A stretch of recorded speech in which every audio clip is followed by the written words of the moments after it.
The rain came down in a slow, steady curtain that blurred the world beyond the glass. Seattle's evening light bled into gray as Laya Hart pushed open the towering front door of the mansion. She had been told that no one would be home.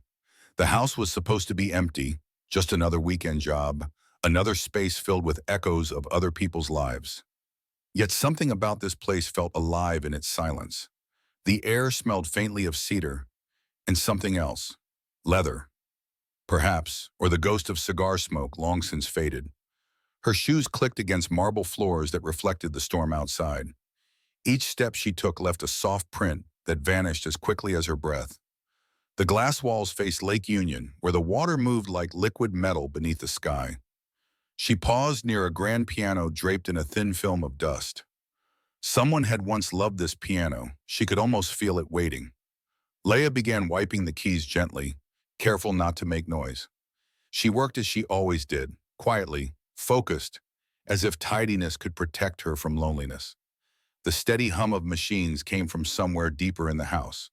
Maybe a generator, maybe security systems. She told herself not to be nervous. Powerful men like their houses to feel like fortresses. A faint sound broke the stillness. She froze. It wasn't thunder, it was closer. Inside. She turned her head slightly, listening. Nothing. She laughed under her breath. "You're jumpy today, Laya," she whispered. Her voice seemed too loud in the vastness.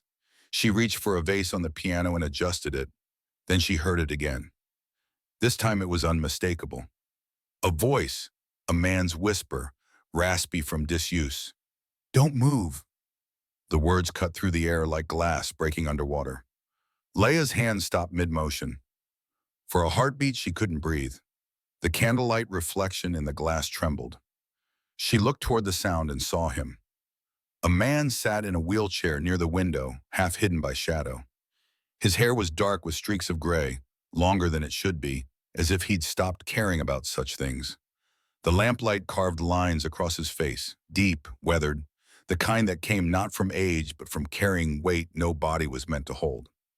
His hands rested still on the armrest, but his eyes looked alive, as if they had waited years for someone to notice they still existed. Leia didn't scream. Something in his tone told her not to. The command hadn't carried threat, it had carried pain. She stood there holding her breath, rain whispering against the glass. The man moved slightly, the soft creak of the wheelchair echoing through the room. "I thought you were gone," he murmured, voice trembling. "No one comes in without knocking." Leia swallowed, forcing her voice to stay steady. "I was told the house was empty. Sir, I'm sorry, I didn't mean to intrude." The man turned his chair slightly toward her. Lightning flashed behind him, outlining his silhouette. "It's fine," he said after a moment, each word sounding like it cost effort. "I haven't seen anyone for days. I forgot what footsteps sound like." He looked at the piano, then back at her. "You play?" She shook her head. "No, Sal. I just clean." "Then why are your hands trembling?" he asked quietly. The question broke something small inside her she hadn't realized they were. "I guess because I didn't expect anyone to speak," she admitted. His lips twitched, almost a smile, but not quite. "Neither did I." Silence stretched again, but now it wasn't empty.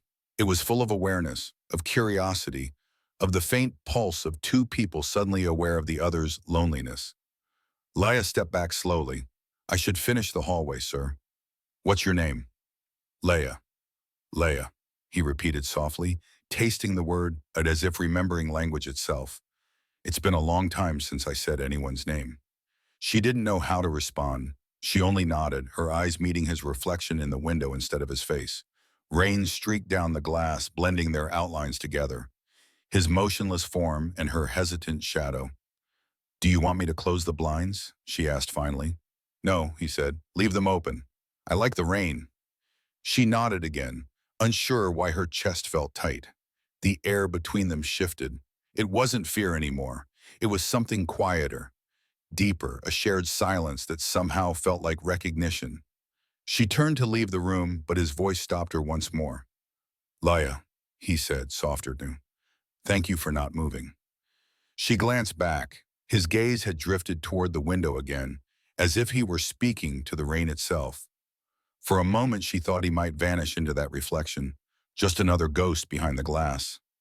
Outside, the storm deepened, thunder rolling across the lake. Inside, the mansion that had slept for years had just taken its first breath. Dante Moretti sat by the window long after the maid had gone, watching the reflection of rain slide down the glass like tears he could not shed. The city beyond looked unreal, a blur of light and motion, separated from him by walls that were both glass and habit. He used to love this view. He had built this house himself, or rather, he designed it to be everything he believed power should look like. Transparent, commanding, untouchable. Now the transparency felt like exposure. The house showed his life for what it was, an empire of silence. 3 years earlier, he had been at the height of his influence. The Moretti name carried weight in rooms where decisions were made in whispers, where territories were divided over handshakes and threats were delivered with smiles. He had controlled import routes, protection networks, real estate that stretched from Seattle to Vancouver. He wasn't called a genius or a savior. He was called something more fundamental, respected, feared, necessary. Then came the storm over Oregon, the private jet, the crash. He survived. His oldest friend, his partner since they were boys running packages for their fathers, did not. The irony was cruel. The man who had protected hundreds, who had made his fortune ensuring safety for those who paid, couldn't protect the one person who mattered most, couldn't even protect himself. For a year, he tried to recover, believing he could rebuild himself with the same force that had built his operations.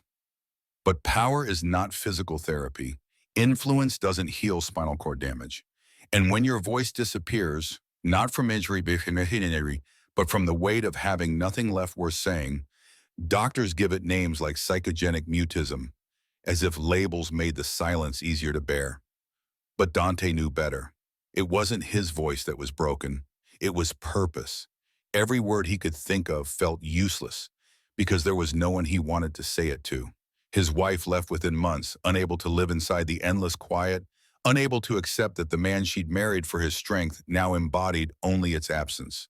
The families, the council, the network he'd helped build replaced him quietly, efficiently, the way you remove a piece from a board game that no longer serves its function. They sent flowers. They sent checks. They didn't send visitors. He communicated through screens after that. The household staff received instructions by email. The gardener got daily notes on a tablet. When he needed anything, he ordered it online. Technology made life easier, but it also allowed him to disappear completely without anyone noticing. The irony was not lost on him. He had built an empire on being seen, on commanding rooms with nothing but his presence. Now those same tools of control kept him invisible. The night the maid arrived, he had been sitting in darkness, tracing raindrops with his eyes, not expecting anything to change. He had seen her before on the cameras, moving carefully through the halls, respectful of every object she touched. She never looked into the lenses. She treated the mansion not like a workplace, but like a sacred space, and something about that reverence disturbed him. That day, when she entered the music room, her figure reflected in the polished piano. Something in the way she moved reminded him of a life he'd forgotten. Deliberate, gentle, alive. When she reached to adjust the vase, a flash of lightning illuminated her hands, and for a second, the silence around him cracked.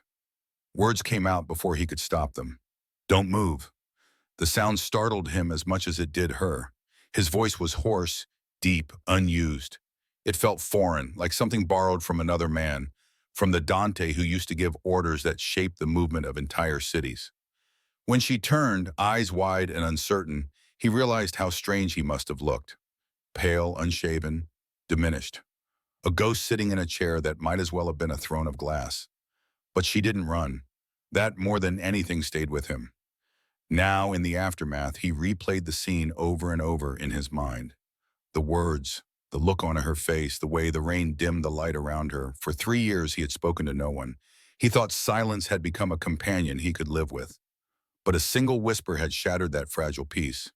He wheeled himself closer to the piano, his fingers brushing against the cold ivory keys. He hadn't played since before the crash. Music once came as easily as breathing. Now even pressing a note felt like opening a wound. He let his hands rest there, feeling the smooth surface beneath his fingertips. Somewhere deep in Sweden, he felt the echo of a melody he used to know. He wondered who the maid was beyond the uniform. Her voice had been calm, not frightened. That steadiness lingered. He had heard pity in many voices before, but not in hers. Hers had carried warmth, or, yeah, maybe, professional, almost clinical, the way nurses speak when they've seen too much suffering to be shocked by it anymore. The way she looked at him reminded him of the physical therapist from his rehabilitation days, except she didn't speak to fill the air. She let silence breathe. Maybe that was why he had spoken to her. In a world of people who either talked too much or avoided him entirely, she had simply existed in the quiet with him. He tried to sleep that night but couldn't. Every time thunder rolled over the lake, he saw her standing by the piano, frozen between obedience and curiosity. He imagined her thinking that he was cruel, or perhaps insane, yet a strange calm had followed after she left. The house no longer felt empty. It felt aware. Morning light spilled across the marble floor, softer than it had any right to be. The rain had stopped. Dante looked at his reflection in the glass wall. The man who looked back seemed unfamiliar. His beard had grown uneven, his shoulders had begun to hunch forward. He looked less like someone who once commanded respect and more like a relic of that man. He wheeled himself to his desk, opened his laptop, and typed a message to his household manager. Cancel the other staff for the week, the maid stays. His finger hovered above the send button. For a moment he hesitated. Why her? He couldn't explain it.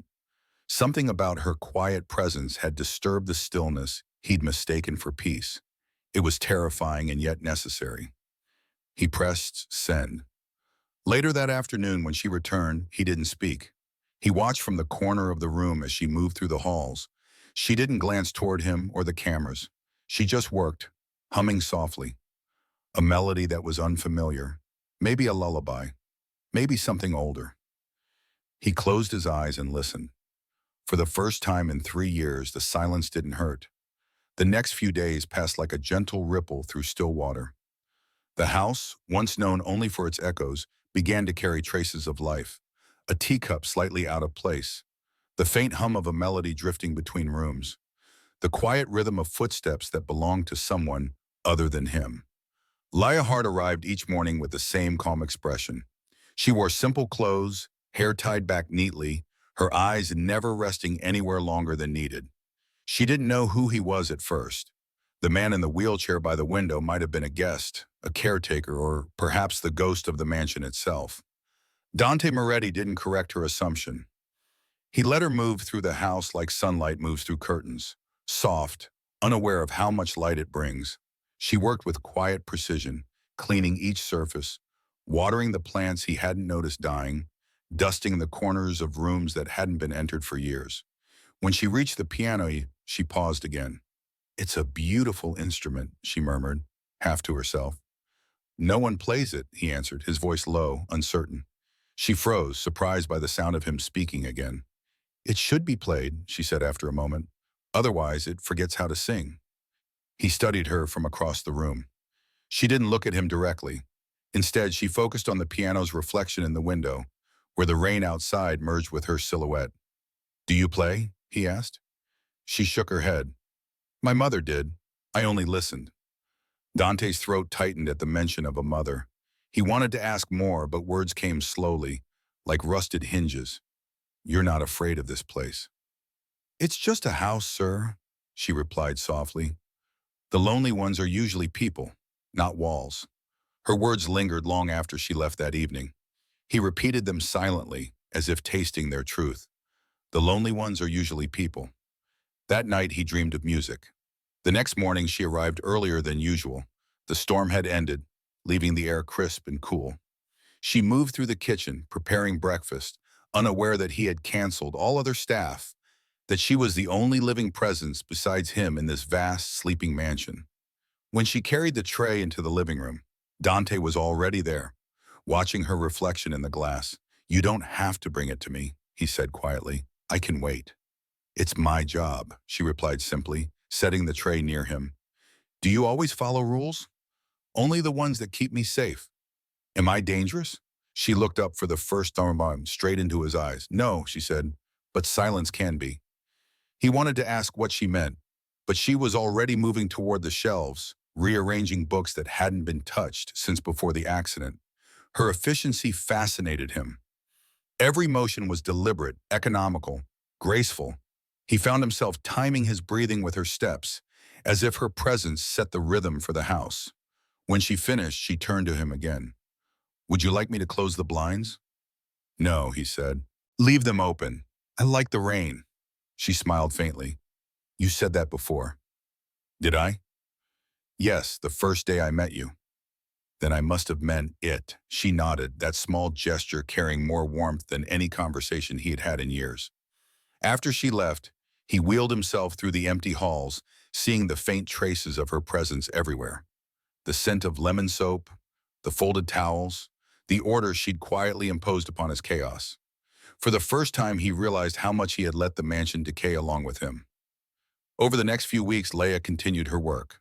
Sometimes she stayed late when the rain grew heavier, sitting in the kitchen with a cup of tea while he lingered nearby, pretending to read. They rarely spoke, but when they did, their words mattered. He began to ask questions, not about her duties, but about her life. You used to be a nurse. Yes. Why stop? Because I couldn't save the only person who mattered. She didn't elaborate, and he didn't press. But that night, when thunder rumbled across the lake, he thought about her words. He understood the sound of failure too well. Leia didn't know much about Dante beyond what she could guess. The house was filled with old photographs, not of boardrooms and awards, but of men in dark coats standing in front of restaurants, clubs, warehouses. Groups of serious faces, arms around shoulders, the kind of pictures that spoke of loyalty and blood. She avoided looking at them, not out of disrespect, but because they felt like ghosts, too. One afternoon, she accidentally opened the wrong door.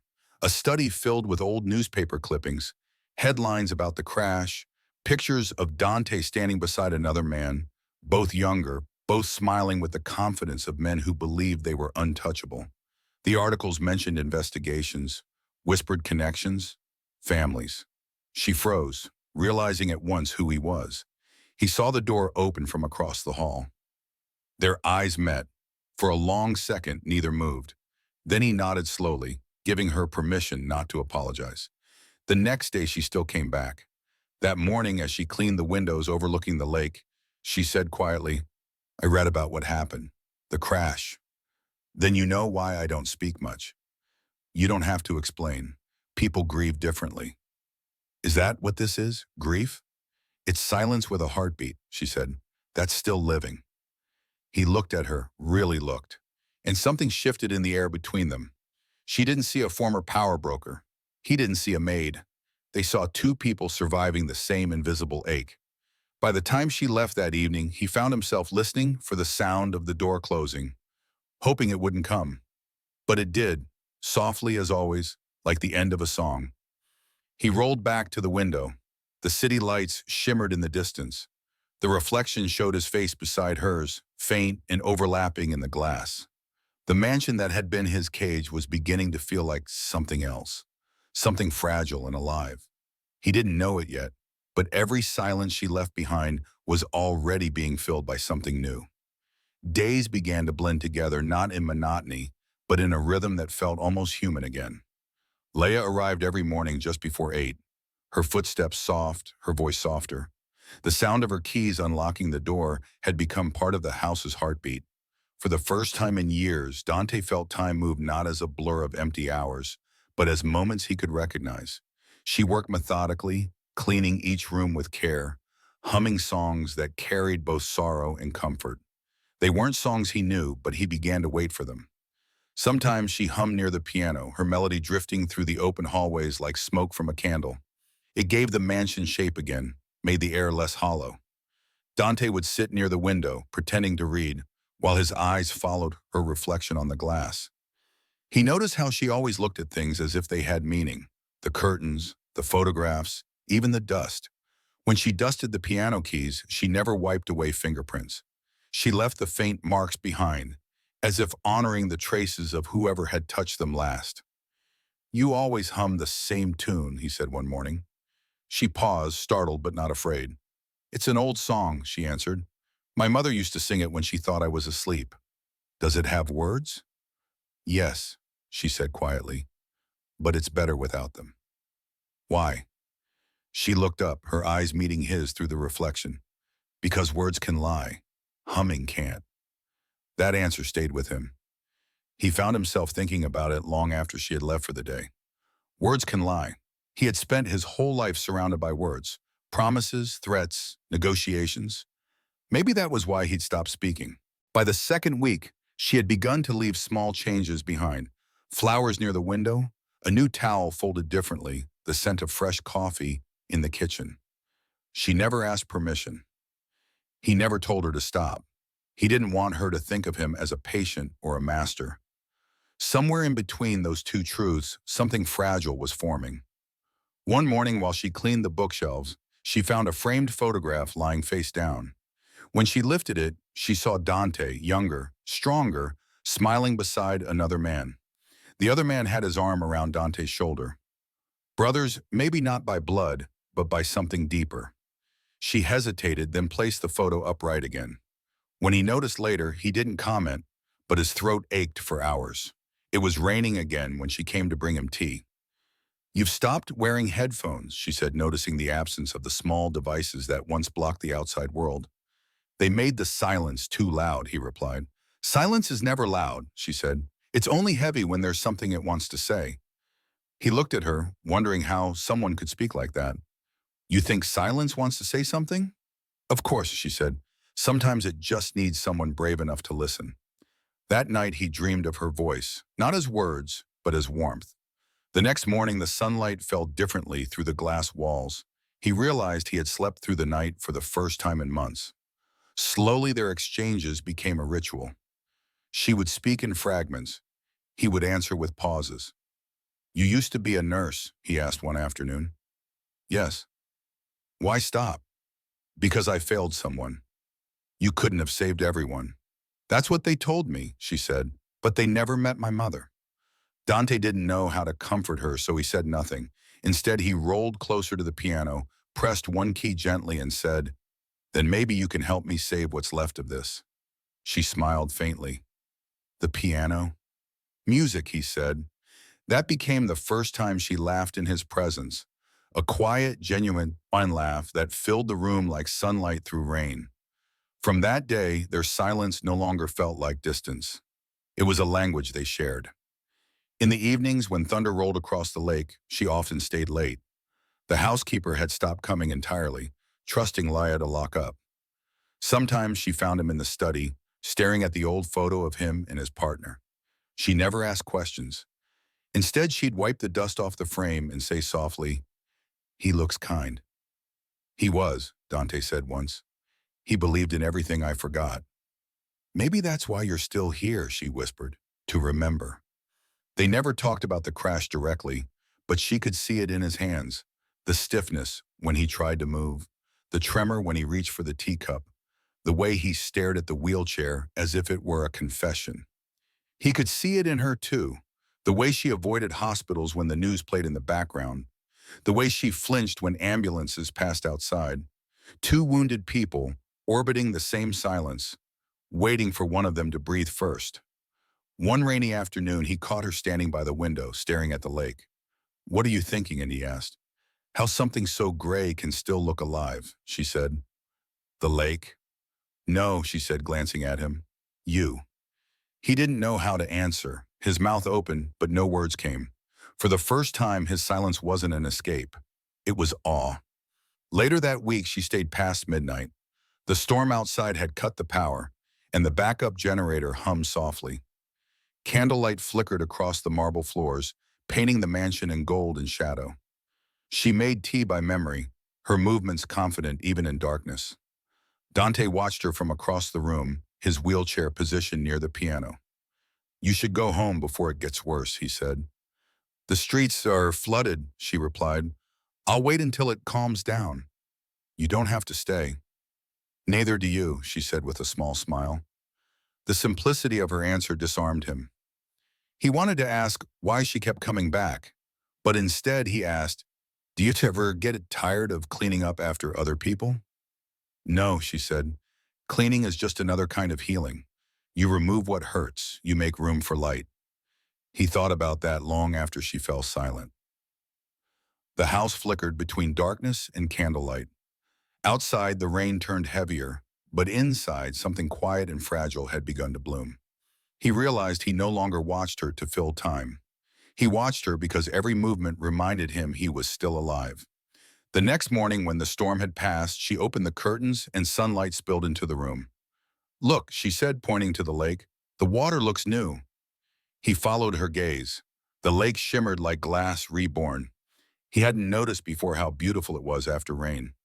It's strange, he murmured. Everything looks the same but different. That's what happens when you start paying attention again, she said. Dante turned toward her. Do you believe people can start over? She met his eyes steadily. I think they already do. Every morning they wake up. For the first time since the crash, he smiled without effort. The quiet routine had become something sacred, something real. The mansion was no longer a tomb of his past, but the beginning of something neither of them dared name. The storm returned without warning. It rolled across Lake Union like a living thing, shoving walls of water against the glass. Thunder shook the mansion, and lightning cracked open the night sky in blinding white. Laya was in the kitchen finishing up for the evening when the first power flicker came through. The lights dimmed, flared, and then died. Silence followed, thick, electric, alive. Mr. Moretti, she called softly into the darkness. No answer. The emergency lights should have come on, but they didn't. She reached for the drawer where she'd seen a box of candles earlier that week, her fingers brushing through shadows until she found them. She lit one, shielding the flame with her palm. The golden light trembled across her face as she stepped into the hallway. The house had changed. Every corner now felt deeper, every reflection heavier. She found him in the study by the window, motionless, eyes wide and glassy.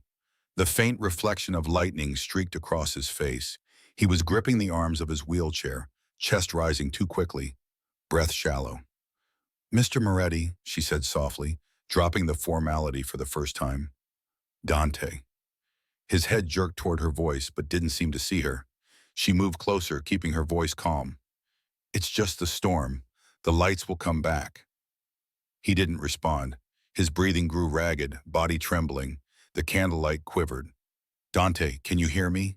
His hands were white-knuckled, his lips moving soundlessly. She realized what was happening. Panic attack. She'd seen it before in patients who woke screaming after surgery. But this was worse. He wasn't just panicking. He was trapped inside his own body. Dante, she said again, kneeling beside him, placing a hand lightly on his arm. You're safe, you're home, just breathe with me. His eyes flicked to her hand, then to her face, unfocused. Lightning flashed behind them, the sound exploding seconds later. His whole body jolted. The candle flickered dangerously close to dying. His voice came out suddenly, rough and broken. I need to make love. Leia froze, not because of the words, but because of the tone. It wasn't desire, it was desperation. His voice cracked in half on the word love, as though he didn't mean it the way it sounded. He gasped again, tears streaming down his temples. Don't move, he whispered hoarsely. Please don't move. She didn't. She stayed still, holding her breath, her hand still resting against his arm. It was the same voice she'd heard the first day, the same trembling command. But now it wasn't a command at all. It was a plea. She looked into his face and saw a man unraveling, someone who had spent years holding himself together with silence, now breaking open because someone had finally stayed. Dante, she whispered, you don't need to make love. His eyes opened wider, the candlelight catching the tears on his cheeks. She squeezed his arm gently. You just need to be loved. The wind howled outside. The rain slammed against the glass as if the whole world had come to witness their confession. For a long moment, neither moved. She could feel his heartbeat under her hand, wild and uneven. Slowly, his breathing began to match hers. Inhale, Exhale, a rhythm borrowed from her calm. He whispered again, voice smaller now. It's been so long since someone touched me. Then remember this, she said softly. You're not alone right now. She set the candle down on the table and took his hand in both of hers. His fingers trembled under her touch, rough and cold. She held them anyway.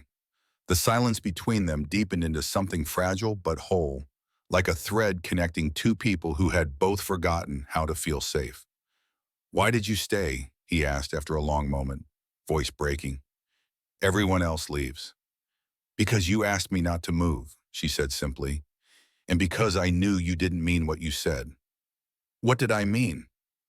That you needed someone to see you. The wind rattled the windows again, but the fear was fading. His shoulders relaxed, the tension slowly uncoiling. She took a tissue from the table and gently wiped the tears from his face. The gesture was instinctive, almost maternal. I'm sorry, he murmured. Don't be. You shouldn't have to see me like this. And yet, here I am, she said softly. The generator clicked on suddenly, flooding the house with low amber light. Both of them blinked against it. Dante exhaled shakily, glancing down at their joined hands. You should go home, he said finally, his voice barely audible. Do you want me to? He hesitated. No, Ben. She smiled faintly.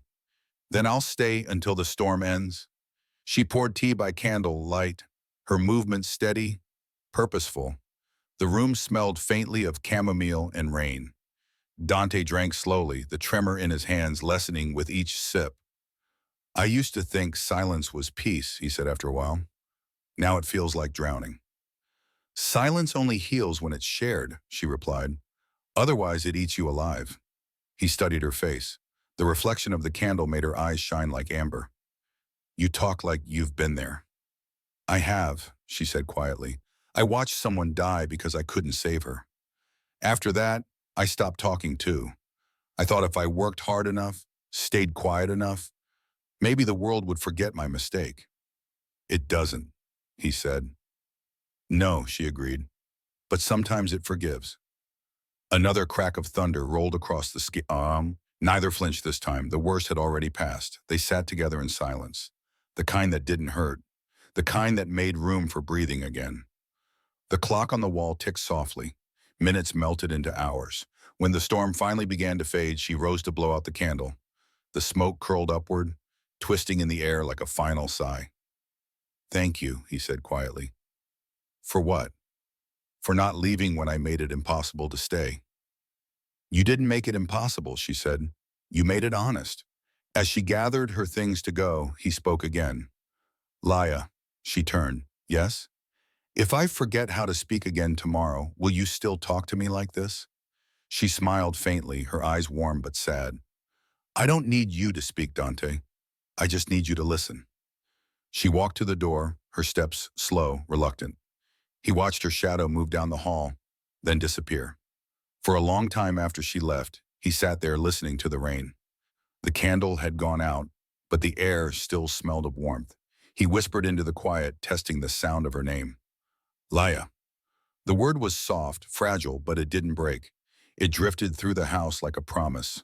Outside, the storm ended. Inside, something had changed forever. Morning arrived gently, as if the world itself was afraid to make noise.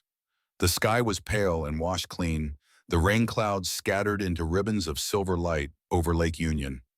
The mansion that had trembled through the night now rested in quiet surrender. The air smelled of wet cedar, electricity, and something faintly sweet, like renewal. Leia woke on the couch in the sitting room, the faint hum of the generator still echoing somewhere behind the walls. She had meant to leave after the storm passed, but exhaustion had caught her halfway through folding blankets. Her uniform was wrinkled, her hair loose around her face. The teacup on the table had gone cold. When she opened her eyes, Dante was already awake. He sat by the piano, wheels locked, facing the morning light. He looked peaceful in a way she hadn't seen before. There was no tension in his jaw, no weight behind his eyes. The storm had stripped something from him, but what remained seemed more human. You stayed, he said quietly. His voice was soft, almost disbelieving. You fell asleep, she replied. I didn't want to wake you. He nodded slowly. It's been years since I slept through the night. You must have needed it. I think I needed something else. His gaze drifted toward her, steady and gentle. She looked away, pretending to adjust the pillow behind her. The sunlight caught her hair, turning it gold at the edges. Do you remember what you said? He asked. About what? About love? She hesitated, then nodded. Yes. No one's ever said that to me before, he murmured. Not like that. Maybe they didn't know what you needed to hear. And you do? I didn't, until last night.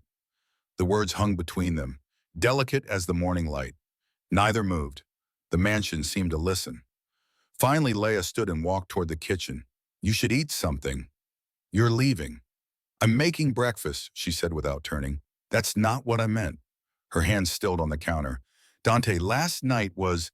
She exhaled, searching for a word that didn't sound wrong. It was human, and that's why it can't happen again. Nothing happened, he said softly. Something did, she whispered. You started to feel again. He looked down at his hands, the faint tremor returning. And that scares you. It scares both of us, she said, placing the pan on the stove. The smell of butter filled the air, grounding them. You're lonely, and I understand loneliness. But I can't be the reason you wake up. You already are. She closed her eyes, the sound of the spatula scraping the pan, breaking the silence. That's not fair. I didn't mean for it to happen. Neither did I, she said softly. But it did. They ate in silence, the clink of utensils the only sound.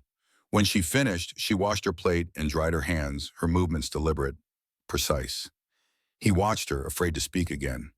There was a kind of finality in the way she moved, like someone preparing to disappear. The storm's over, she said quietly. I should go home. He opened his mouth, but no words came. She placed her folded apron on the table beside the candle stub from the night before. It still smelled faintly of smoke. Laia, he said finally, his voice trembling. Please don't go like this. She turned to him, eyes filled with something deeper than sadness. Resolve. Dante, I came here to clean your house, not to heal your soul. But you did both, and that's why I have to leave. Because of me? Because of what you make me feel, she said. Because I can't be your reason to live when I'm still figuring out how to live myself. He swallowed hard, his gaze falling to his lap. You think you saved me? No, she whispered. You saved yourself the moment you spoke. The wind stirred faintly through the open window. She stepped closer and placed something on the piano, a folded napkin with handwriting across the edge. For when it's too quiet again. He stared at it but didn't touch it. What does it say? You'll find out when you need to. She turned to leave, but his voice, raw, broken, called her name one last time. Laia. She stopped, her hand on the doorframe. Yes? If I promise not to ask you to stay, will you promise not to disappear? She hesitated, her throat tightening. I can't promise that. Then promise you'll remember me when it rains. She looked back at him, eyes glistening. Already do. And then she was gone. The door closed softly, almost kindly, leaving behind the faint trace of her perfume and the echo of her footsteps fading down the marble hall. Dante sat in the quiet for a long time. The sun climbed higher, warming the glass walls until the lake outside shimmered like molten gold. He looked at the napkin on the piano, at the small handwriting curving across the fabric. Finally, he unfolded it. In soft, uneven ink, it read, You don't need to say anything, just don't give up. His hand trembled as he held it. The words blurred through the tears. He didn't try to stop them. He wheeled himself to the piano and pressed one key. The note hung in the air, thin, wavering, imperfect. But it was sound, real sound. He pressed another, then another. His fingers were stiff, but the melody began to form, uncertain and fragile, like the first breath after drowning. He closed his eyes and played until the room filled with light. The music wasn't beautiful. It was something else, something raw and alive, like forgiveness finding its way home. By afternoon, the uniform she'd left behind was still folded neatly on the chair. The teacup was still half full, and the candle still stood where she'd placed it. The mansion felt emptier, but not dead. For the first time since the crash, the silence didn't suffocate him. It simply waited. Dante let the last note fade, then whispered into the air. You were right. His voice cracked, but he didn't care. I don't need to make love. I just need to remember how to love. Outside, the sky cleared completely. The rain had stopped, but the reflection on the lake still shimmered like liquid memory. Somewhere far away, he imagined her walking under the same sky, and he hoped she could feel it too, the moment the silence finally learned how to breathe. Weeks passed, marked not by time, but by silence. The house settled back into stillness, but something essential had changed. The quiet no longer felt cruel. It felt patient. The rain still came and went, tracing lines across the glass walls. Yet each droplet reminded Dante of her voice. Leia's absence lingered like the aftertaste of warmth, a presence woven into every corner she once touched. The folded napkin remained on his desk. The words, now faint from how many times he had unfolded and read them, "You don't need to say anything, just don't give up." It had become his scripture. Every morning he touched the edge of the fabric before rolling toward the window. He started noticing things he hadn't before. The sound of birds returning after rain, the hum of boats passing on Lake Union, the soft crack of the fireplace when the house grew cold. The world was still speaking. He had simply stopped listening. One quiet Tuesday, a letter arrived. The envelope was cream-colored, the handwriting unfamiliar at first glance, neat, small, almost hesitant. His butler left it on the breakfast tray beside his tea. Dante didn't open it immediately. It had been years since he'd received anything handwritten. Everything about it felt too personal, too alive. He stared at the name in the corner, Leia Hart. His chest tightened. The tea went cold. When he finally gathered the courage to unfold it, the paper trembled in his hands. The ink was faded slightly, as if written in low light. Dear Mr. Moretti, I'm sorry I left without saying goodbye. I didn't know how to explain what that night meant without making it sound like pity. It wasn't pity. It was the first time in years I saw someone fight to feel again. You didn't need me to save you. You just needed someone to stay long enough for you to remember you're still human. He stopped reading. His eyes blurred, and for a moment he couldn't breathe. He pressed the letter to his chest as if to slow his racing heart. I've started working at a small nursing home just outside of Tacoma. It's quiet here, but in a way that doesn't hurt. Most of the patients can't speak, but I think of you when I hold their hands. You taught me that silence can be its own language, if someone's willing to listen. I hum while I work, the same song my mother used to sing. The nurses tease me about it, but some of the patients smile when they hear it. Maybe that's enough. Dante closed his eyes. He could almost hear her voice again, that soft tune echoing through the empty halls. The memory of it filled the room like sunlight. I hope you're well. I hope you've forgiven yourself.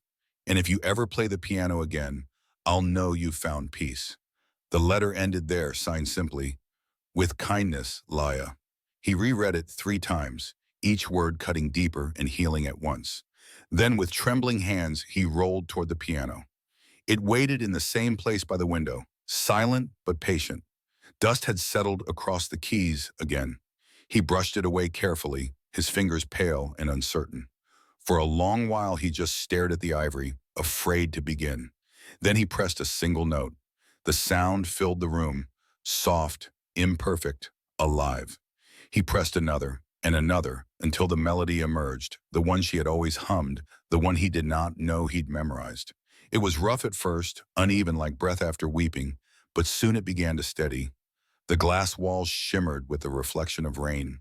His body trembled with effort, yet his heart felt weightless. The housekeeper, hearing the faint music from downstairs, froze mid-step.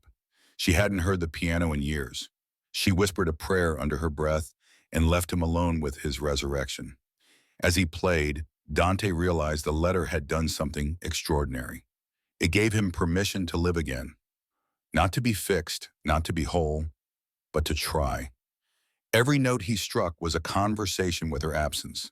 He began writing back that night. His handwriting was clumsy from disuse, the pen heavy in his weakened hand. Dear Leia, your letter arrived on a morning I had forgotten how to begin.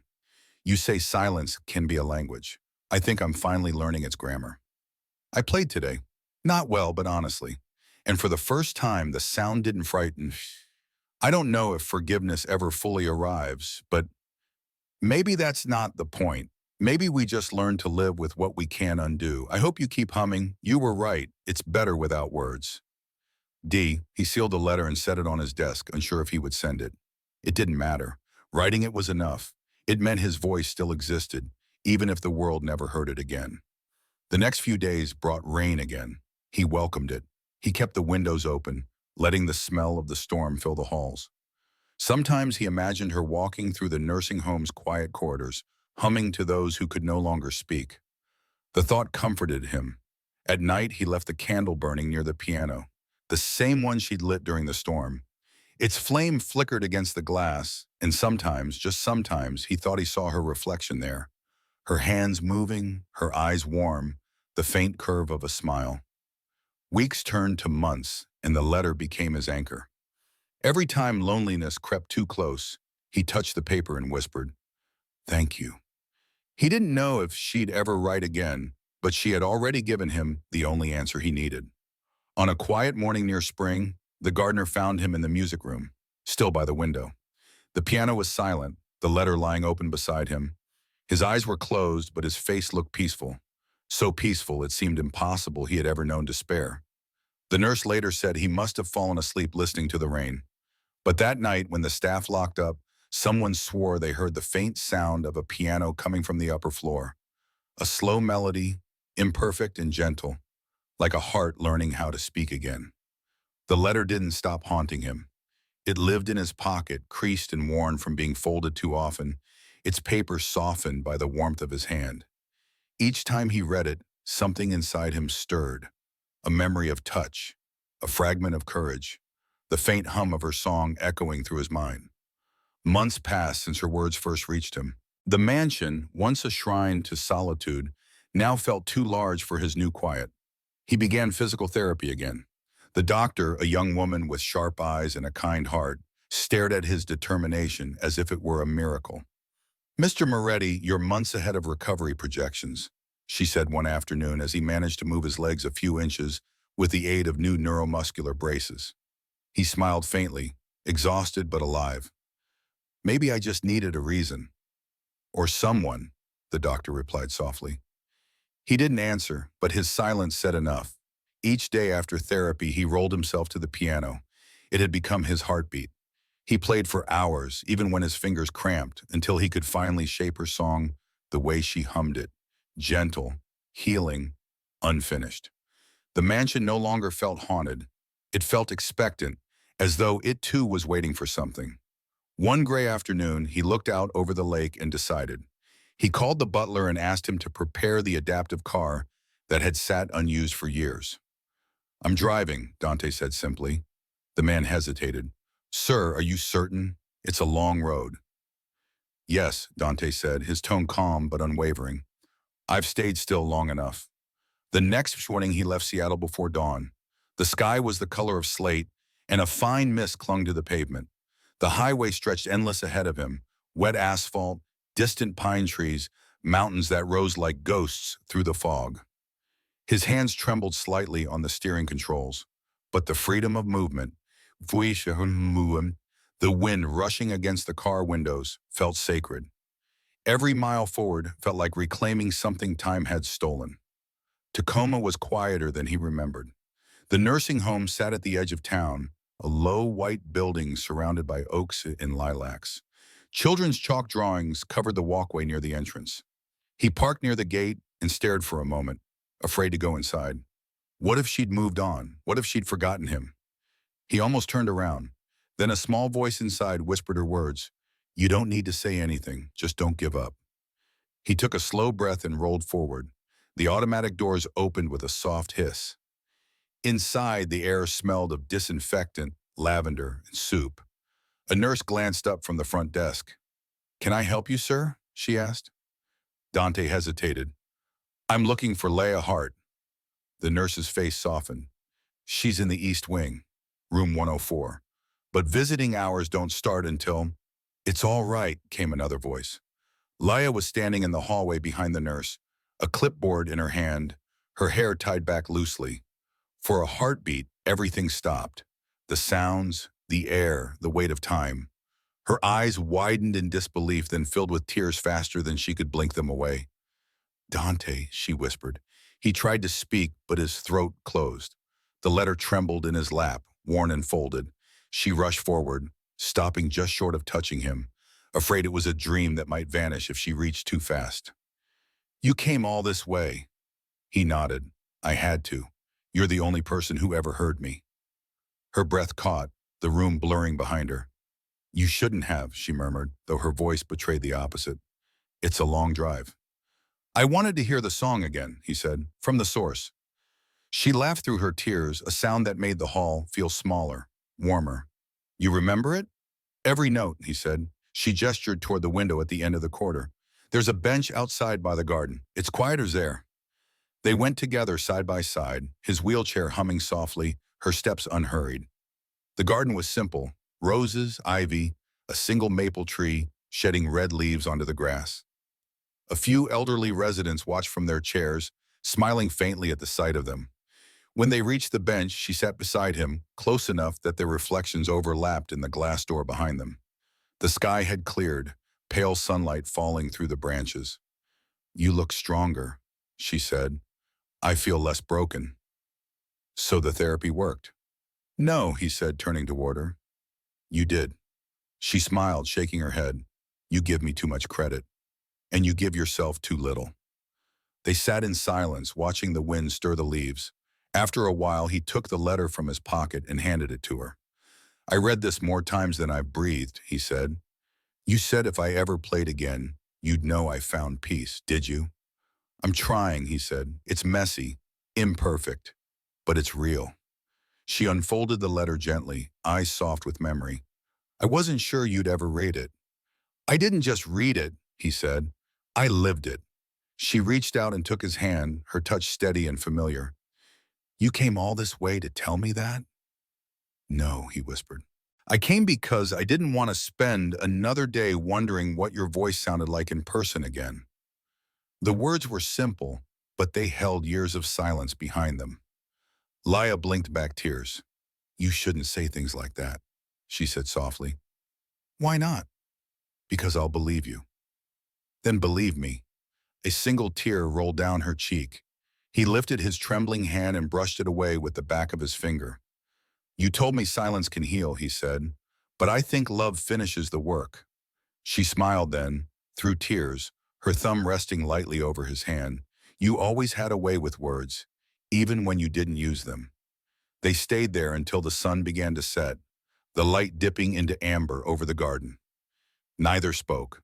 They didn't need to. Every unspoken thought between them had already been written in rain, in piano notes, in the letters they carried in their hearts. As evening settled, she whispered, You should come back tomorrow. The patients love music.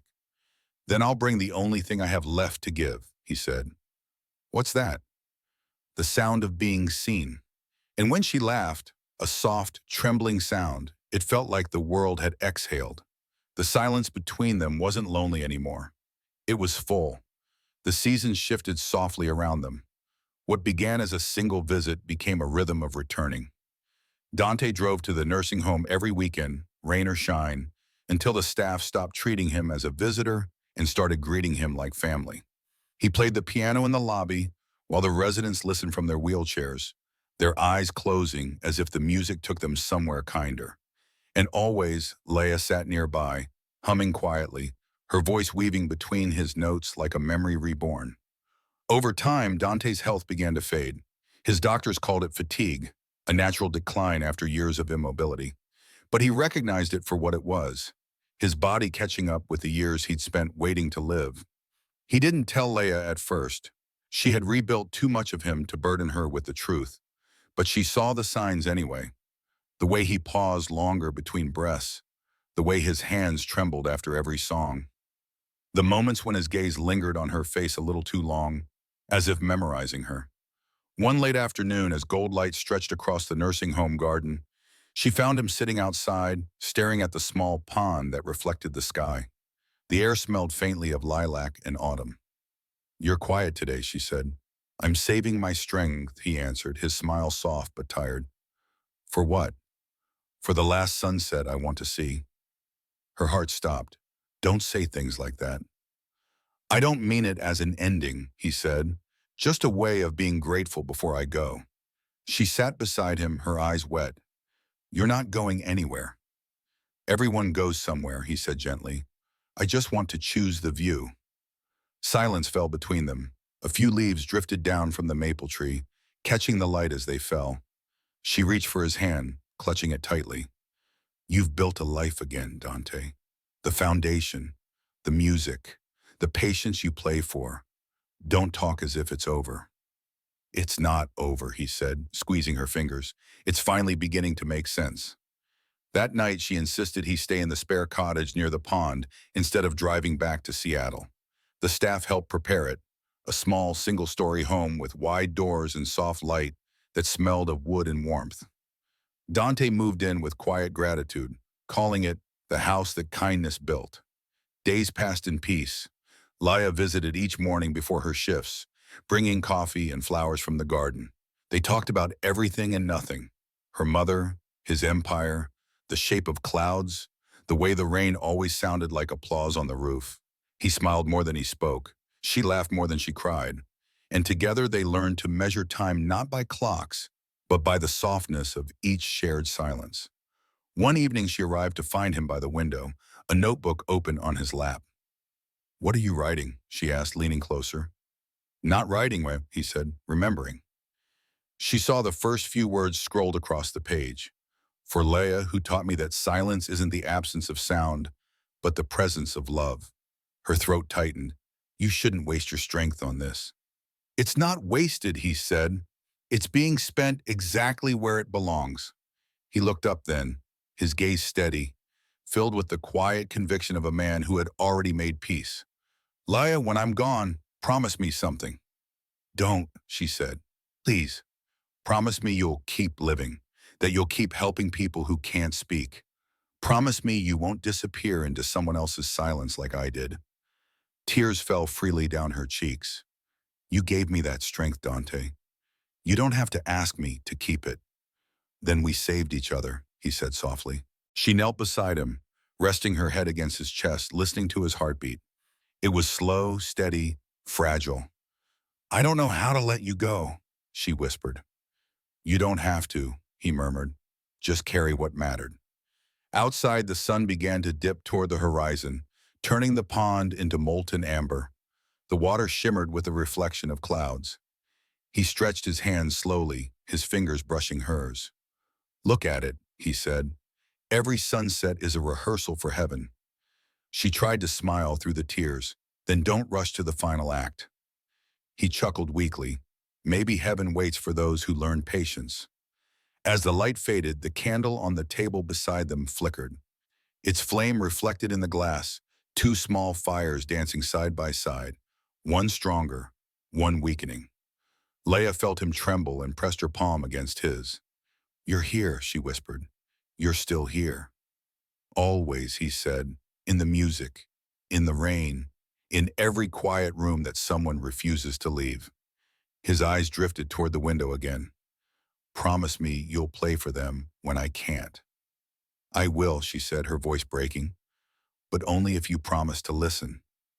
I already am, he whispered. The last light of day touched his face, soft and golden. His hand loosened in hers. She stayed beside him long after the sun had gone, her tears falling soundlessly onto his arm. The candle burned lower, its flame shrinking to a whisper before finally surrendering. When the nurse arrived later that night, she found Leia sitting there in silence, holding his hand, her head bowed but calm. There was no sound but the soft breath of wind through the trees. By morning, the cottage was filled with light again. The pond shimmered beneath a pale blue sky. Dante's chair was empty by the window, but the piano inside the nursing home began to play. Soft, trembling notes echoing through the halls. The staff swore it couldn't be real, that no one was there. But Leia knew. She played until her hands stopped shaking. Then she whispered, You made it. Outside, the world glowed gold, as if heaven itself had bent down to listen. 1 year later, spring returned to Lake Union. The world looked cleaner, softer, as if the rain itself had decided to start over. The glass mansion that once stood silent now belonged to something new. The Dante Moretti Foundation for Compassionate Care. The marble floors gleamed again, but this time with purpose. The rooms that had once held emptiness now carried the sound of laughter, conversation, and piano music echoing faintly from the atrium. Laya walked through the hallway holding a stack of folders against her chest. She wore simple clothes and a small silver pendant shaped like a teardrop, a gift from one of the patients. Her hair had grown longer, and though grief still lingered behind her smile, it was a quiet kind of grief, the kind that had learned to live beside hope. The foundation employed therapists, nurses, and volunteers, all dedicated to helping people who had lost their voices through trauma or illness. On the wall behind the reception desk hung a plaque carved in steel. For those who cannot speak, may you still be heard. Beneath the words was his name, in memory of Dante Moretti. Every morning sunlight spilled across that plaque, and every morning Leia stopped to touch it with her fingertips, whispering the same four words, "You kept your promise." She moved through the rooms, greeting staff and patients, pausing to listen when someone tried to say their first word again. She understood the patience it required, the trembling silence before speech, the courage it took to make sound after years of muteness. She never rushed anyone, Sham. She knew healing had its own rhythm. In the afternoon, she taught piano to patients who couldn't speak but could still feel. "You don't need to talk," she'd say. "Just play what you wish you could say." Some pressed the keys tentatively, others with surprising strength. Every note, every mistake was welcome. Music had become the foundation's second language. One rainy day in April, she unlocked the main hall for the weekly recital. The staff and families gathered, small candles flickering on each table. The piano stood where Dante had once played, its surface polished until it caught the reflection of every flame. Leia sat down on the bench, her fingers trembling lightly over the keys. "He used to say music was a way of forgiving the world," she told the room. "Tonight, we'll play to remember."